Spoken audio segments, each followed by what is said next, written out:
তারপরেতে বলরাম কুবীর হইয়া জন্ম নিলা এবে নিত্যানন্দ না। তোমার 4 যুগের কথাই আমি বলে দিয়েছি। যাই হোক, তবে এই শ্রীবাস সাঙ্গিনা মাঝি হরিনাম কৃষ্ণ নাম আস্বাদন করে এক কমিটি দাদা দিয়েছে, ভক্তিমতী মা আরেক ভক্তিমতী মা দান করেছে। এই দান প্রভুর চরণে পাঠাবো, কারণ হরিনাম কৃষ্ণ নাম আস্বাদন করে এই যে দান করেছি, এই দান প্রভুর চরণে পাঠাবো।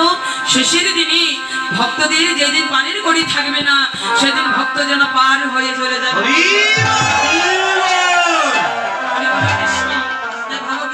লীলার প্রান্তে দাঁড়িয়ে দর্শন করলেন, বললেন ওরে মা যদি নহি পুন বসনে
বসন মানে কি মা?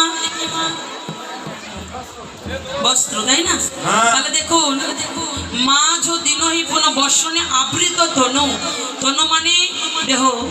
আমার গৌরাঙ্গ মহাপ্রভুর দেহটা সর্ব অঙ্গ ঢাকা ছিল। কেন?